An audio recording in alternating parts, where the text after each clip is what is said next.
नमस्ते बच्चों, आप सभी इस संक्रमण दौर में अपने घर पर सुरक्षित होंगे, स्वस्थ होंगे और प्रसन्न होंगे। आप सभी को विदित है कि अभी कोविड-19 का संक्रमण दौर गुजर रहा है और आपकी शिक्षण संस्थाएं बंद हैं। ऐसे में आपकी शिक्षा बाधित न हो, आपकी पढ़ाई नहीं रुके, इस हेतु मध्य प्रदेश शासन स्कूल शिक्षा विभाग द्वारा एक अभिनव प्रयास किया गया है। डिजी लैब के माध्यम से आपको आपके विषय की अध्ययन सामग्री की लिंक प्रतिदिन भेजी जा रही है, जिसे हमारे द्वारा समय रहते आपको व्हाट्सएप ग्रुप पर भेज दिया जाता है। उस लिंक के माध्यम से आप अपने विषय का अध्यापन कार्य कर रहे होंगे, अध्ययन कर रहे होंगे।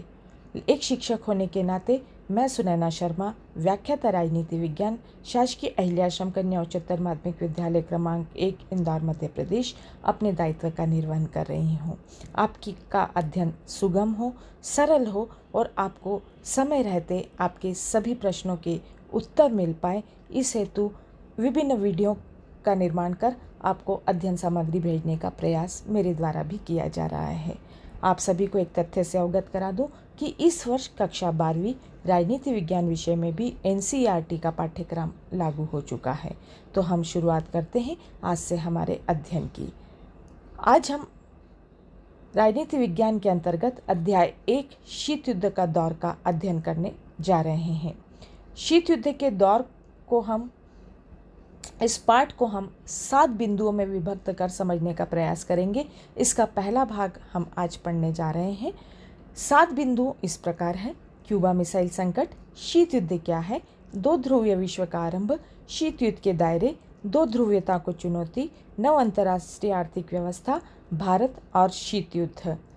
शीत युद्ध के दौर के परिचय की बात करें, मैंने कुछ नोट्स अपने हाथों से भी आपके लिए बनाए हैं और उनके साथ किताब के पेज को, क्योंकि आप तक अभी पुस्तकें नहीं पहुंच पाई हैं, पुस्तकों के पृष्ठों को भी उसके साथ संलग्न कर आपकी और वीडियो के माध्यम से भेज रही हूं, ताकि आप अपनी किताब कैसी है उसका भी अध्ययन कर पाएँ। अध्याय 1 शीत युद्ध के दौर का जो स्मरणीय बिंदु है, जो हमें याद रखने की आवश्यकता है, अनिवार्यता है, वो है प्रथम विश्व युद्ध 1914 से 1918 तक चला था। द्वितीय विश्व युद्ध 1939 से 1945 तक चला। आपकी राजनीति विज्ञान की जो प्रथम पुस्तक है समकालीन विश्व राजनीति, इस पुस्तक के अंतर्गत हम द्वितीय विश्व युद्ध के बाद से अब तक की वैश्विक घटनाओं का अध्ययन करेंगे। अर्थात 1945 में जब द्वितीय विश्व युद्ध समाप्त हुआ, उसके बाद अब तक, तब से लेकर अब तक पूरे विश्व पटल में क्या वैश्विक घटनाएं घटी, उसका अध्ययन हम समकालीन विश्व राजनीति पुस्तक के माध्यम से करेंगे। जब 1945 में द्वितीय विश्व युद्ध समाप्त हुआ तो विश्व 2 गुटों में बढ़ गया, 2 महाशक्तियों का उदय हुआ। पहला जो महाशक्ति उदय हुई, पहला गुट जो उदय हुआ, वो था संयुक्त राज्य अमेरिका, जो कि पूंजीवादी विचारधारा का समर्थन करता था, और दूसरा जो गुट उत्पन्न हुआ, महाशक्ति उत्पन्न हुई, वो थी सोवियत संघ, जो कि समाजवादी विचारधारा का प्रतिनिधित्व करती थी। ये दोनों महाशक्तियां पूरे विश्व को 2 गुटों में बांट चुकी थी।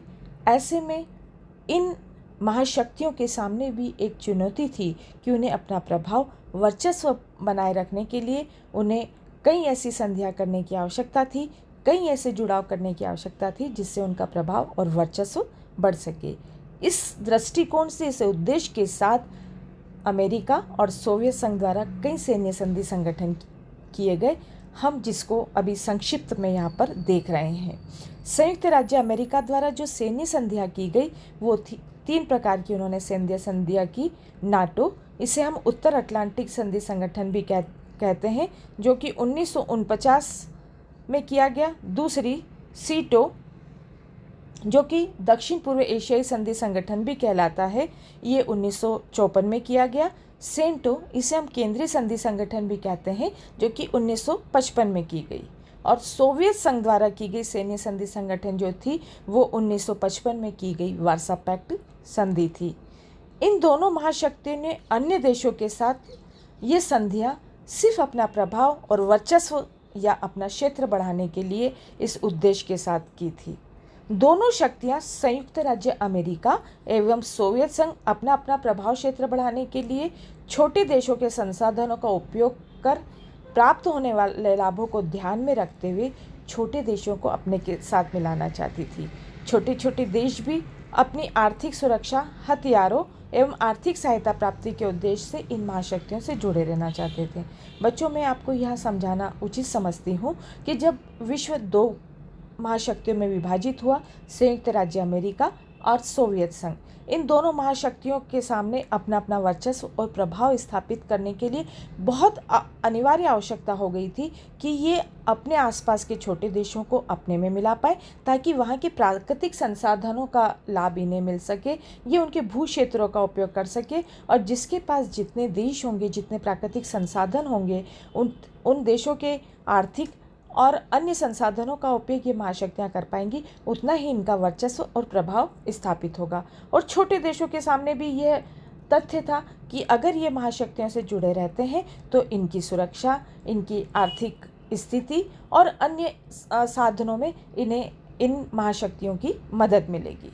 महाशक्तियों को छोटे देशों को अपने साथ रखने से क्या लाभ होते हैं? निश्चित तौर पर हमारे मन में प्रश्न उत्पन्न होता है कि जब ये महाशक्तियाँ थी तो ये छोटे देशों को अपने साथ रखती तो इन्हें उनसे क्या लाभ मिलता। तो चलिए इन लाभों को हम देखते हैं। ये महाशक्तियाँ छोटे छोटे देशों को मिलकर उनके प्राकृतिक संसाधनों का उपयोग करना चाहती थी। ये महाशक्तियाँ सोचती थी कि हम छोटे छोटे देशों को अपने साथ मिला लेंगे तो इन देशों के जितने प्राकृतिक संसाधन हैं उनका उपयोग ये महाशक्तियाँ कर पाएंगी। दूसरा, छोटे छोटे देशों को अपने साथ मिला लेने से महाशक्तियों को अपने अनेक सैन्य ठिकाने स्थापित करना आसान हो गया था। छोटे छोटे देश को जब महाशक्तियाँ अपने साथ मिला रही थी तो उनके लिए सरल हो गया था कि इन छोटे छोटे देशों में वो अपने अनेक सैन्य ठिकाने स्थापित सरलता से कर सकती थी। तीसरा, छोटे छोटे देशों को अपने साथ मिलाने से ये महाशक्तियाँ अपनी युद्ध सामग्री के संग्रहण के लिए भी इनका इस्तेमाल कर पा रही थी। जब महाशक्तियों ने छोटे देशों को अपने साथ मिला लिया तो उनका जो युद्ध सामग्री थी, बम, हथियार, बंदूकें, परमाणु बम, इनका संग्रहण के लिए भी ये छोटे छोटे देशों के भूभाग का इस्तेमाल कर पा रही थी। चौथा, ये महाशक्तियाँ इन छोटे देशों से आर्थिक लाभ भी प्राप्त कर रही थी। संयुक्त राज्य अमेरिका और सोवियत संघ जैसी महाशक्तियाँ जब छोटे छोटे देशों को अपने में मिला रही थी तो वहाँ के आर्थिक संसाधनों का उपयोग भी ये महाशक्तियाँ कर पा रही थी। पांचवा, महाशक्तियाँ छोटे देशों के भूभाग का उपयोग अपने हथियारों के संग्रहण एवं सेना के संचालन के लिए कर रही थी। ये महाशक्तियाँ छोटे देशों के भूभाग पर इन्होंने अपने सैन्य ठिकाने स्थापित कर लिए, से अपने हथियारों के संग्रहण के लिए बड़े बड़े डोम बना लिए और वहाँ से ये अपनी सेना का संचालन सरलता से कर पा रही थी। अब पूरे शीत युद्ध के दौर का अगर हम आकलन करेंगे तो सबसे महत्वपूर्ण तथ्य है क्यूबा मिसाइल संकट। क्यूबा मिसाइल संकट क्या है? ये शीत युद्ध का दौर का सबसे महत्वपूर्ण पहलू था। हम क्यूबा मिसाइल संकट को बहुत अच्छे से जानेंगे, समझेंगे। क्यूबा मिसाइल संकट मैंने अपने हाथ से भी आपके लिए नोट्स बनाए हुए हैं और मैंने टाइप भी किया हुआ है ताकि आप दोनों को सरलता से पढ़ सकें। क्यूबा एक छोटा सा द्वीपीय प्रदेश था, एक छोटा सा द्वीपीय देश था जो कि अमेरिका के समुद्र तट से जुड़ा हुआ था। किससे जुड़ा हुआ था? अमेरिका के समुद्र तट से जुड़ा हुआ था। लेकिन वह समर्थन किसका करता था? वो किसके साथ मिला था? सोवियत संघ के साथ समर्थन करता था। तो द्वितीय विश्व युद्ध की समाप्ति के बाद उभरी दोनों महाशक्तियों के बीच शीत युद्ध का दौर चल रहा था। ऐसे समय क्यूबा मिसाइल संकट शीत युद्ध का चरम बिंदु था। 1961 के समय सोवियत संघ को चिंता हुई, वो चिंतित था क्योंकि क्यूबा जो उसका समर्थन करता था लेकिन वो किसके तट से लगा हुआ था? अमेरिका का, अमेरिका के तट से लगा हुआ एक छोटा सा द्वीपीय देश था। सोवियत संघ को ये चिंता थी कि क्यूबा उसका समर्थन करता है तो कहीं अमेरिका उस क्यूबा पर आक्रमण नहीं कर दे, क्योंकि ये सोवियत संघ से जुड़ा हुआ था और साम्यवादी द्वारा शासित था। वहाँ पर कौन सा शासन था? साम्यवादी शासन था। सोवियत संघ क्यूबा को कूटनीतिक तथा वित्तीय सहायता भी देता था। सोवियत संघ क्यूबा को पूरा समर्थन देता था, उसे वित्तीय सहायता भी प्रदान करता था।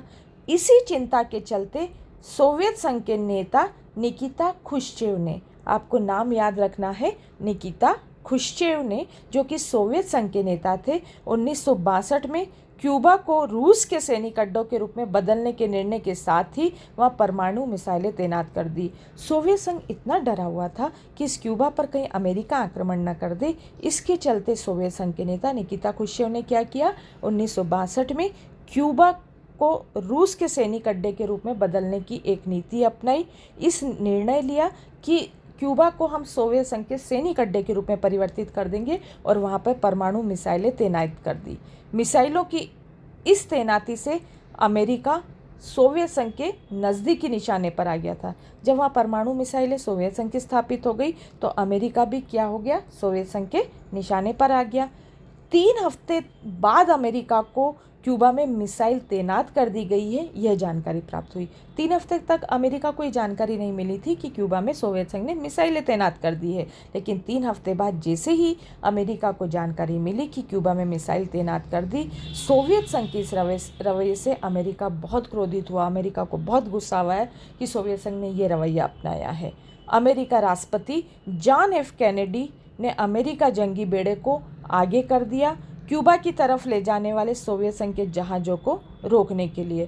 तो अमेरिका के राष्ट्रपति जॉन एफ कैनेडी ने इस समस्या से निपटने के लिए क्या किया कि जो अमेरिका के जंगी बेड़े यानी जंग लड़ने वाले जहाज़, जंगी बेड़ों को आगे कर दिया क्यूबा की तरफ ले जाने वाले सोवियत संघ का जो जहाज़ था उन्हें रोकने के लिए।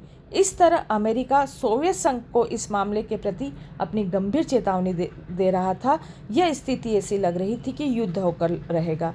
जब दोनों शक्तियां इस तरह के अपने जंगी बेड़ों और मिसाइलों को तैनात करने की स्थिति में आ गई थी कि सोवियत संघ क्यूबा को बचाने के लिए अपने इस डर के लिए कि कहीं अमेरिका उस पर आक्रमण न कर दे, वहाँ पर मिसाइलें तैनात कर देता है, परमाणु मिसाइलें तैनात कर देता है। और अमेरिका इस बात से कि वो सीधे सोवियत संघ के निशाने पर आ जाता है, अमेरिका अपना जो है गुस्सा जाहिर करने के लिए, अपना क्रोध जताने के लिए अपने जंगी बेड़ों को क्यूबा की तरफ आगे कर देता है कि जो सोवियत संघ के जहाज़ क्यूबा पर मिसाइलें ले जा रहे थे उन्हें रोका जा सके। ऐसी स्थिति लग रही थी कि अब शायद तीसरा विश्व युद्ध होकर रहेगा, लेकिन यह टकराव नहीं होता, ये कोई आम युद्ध नहीं होता, ये तीसरे विश्व युद्ध की स्थिति बन रही थी। ऐसे में अमेरिका और सोवियत संघ दोनों ने युद्ध टालने का फैसला किया, दोनों समझदारी से काम लिया और ये युद्ध को टालने का फैसला लिया। अमेरिका और सोवियत संघ के बीच युद्ध की स्थिति तो चल ही रही थी, क्योंकि दोनों अपना वर्चस्व स्थापित करने के लिए दोनों एक दूसरे से प्रतिस्पर्धा कर रहे थे। हम अगले पार्ट में शीत युद्ध क्या है ये भी समझेंगे। तो शीत युद्ध जैसा कि नाम से प्रतीत है ठंडा युद्ध, उसे हम विस्तृत में आगे समझेंगे। तो इस तरह से जो 1961 की स्थिति में क्यूबा मिसाइल संकट उत्पन्न हुआ, 1962 में क्यूबा को रूस के सैनिक अड्डे के रूप में परिवर्तित किया और अमेरिका ने भी अपना जो है क्रोध जताते हुए, अपना गुस्सा जताते हुए अमेरिका ने क्यूबा की तरफ जाने वाले सोवियत संघ के जहाज़ों को रोकने के लिए अपने जंगी बेड़ों को आगे कर दिया। और अंततः जब स्थिति ऐसी निर्मित होने लगी कि अब युद्ध होगा, ऐसे समय अमेरिका और सोवियत संघ ने एक अच्छा निर्णय लेते हुए इस युद्ध को टालने का फैसला किया। पूरी दुनिया की नज़र इस क्यूबा मिसाइल संकट पे थी, क्योंकि अगर यह युद्ध होता तो ही जो प्रथम विश्व युद्ध में हिरोशिमा नागासाकी, द्वितीय विश्व युद्ध में जो जनधन हानि हुई थी, उससे बड़ी जनधन हानि इस तृतीय युद्ध के माध्यम से होती और दोनों ही शक्तियां भी तहस नहस हो जाती और कोई भी देश इस तृतीय विश्व युद्ध को सहन नहीं कर सकता था। बातचीत के मसले से इस युद्ध की स्थिति को टाल दिया गया। मैं आपको जो अभी आपके स्क्रीन पर एक नक्शा दिख रहा है, इसमें जो लाल भाग है वो है सोवियत संघ और जो पीला भाग है वो है संयुक्त राज्य अमेरिका, और जो एक छोटा सा गुलाबी गोला आपको दिख रहा होगा वो है क्यूबा। अर्थात हम देखें कि पीला भाग अर्थात संयुक्त राज्य अमेरिका के बिल्कुल समुद्र तट से क्यूबा लगा हुआ था, लेकिन वो अपने से दूर बैठे जो लाल भाग है वो सोवियत संघ है, उसका समर्थन करता था। तो ऐसे में सोवियत संघ की जो है सोच जायज़ थी कि कहीं अमेरिका क्यूबा पर आक्रमण न कर दे, क्योंकि क्यूबा किसका समर्थन करता था, सोवियत संघ का और लगा हुआ किससे था? बिल्कुल अमेरिका से। तो इसके चलते ये क्यूबा मिसाइल संकट की जो स्थिति आई थी वो नक्शे के माध्यम से मैंने आपको समझाने का प्रयास किया है। मन में एक बहुत प्रश्न उठता है, शायद आपके भी उठ रहा होगा, कि बहुत पास फिर भी बहुत दूर। मैंने नक्शे में देखा और मुझे यकीन नहीं हुआ कि महाशक्ति के इतने पास होने के बाद भी क्यूबा में सालों साल से अमेरिका विरोधी सरकार कायम रही। अब मन में प्रश्न तो उठ रहा है, यकीन नहीं होता कि अमेरिका जैसी महाशक्ति से लगा हुआ होने के बाद भी क्यूबा सालों साल तक अमेरिका विरोधी सरकार को कायम रखे हुए था। हम इन बिंदुओं पर आगे चर्चा करेंगे। आज का अध्यापन यहीं पर समाप्त होता है। आप इसे पढ़ें, समझें और अगर कुछ तथ्य समझ में नहीं आते हैं, कुछ बिंदु समझ में नहीं आते हैं तो मुझे मेरे व्हाट्सएप नंबर पर वो समस्याएं शेयर करें। अगले वीडियो में हम उस समस्याओं को आवश्यक रूप से दूर करेंगे। बच्चों बहुत बहुत धन्यवाद। आप स्वस्थ रहें, प्रसन्न रहें। इसी बात के साथ अलविदा।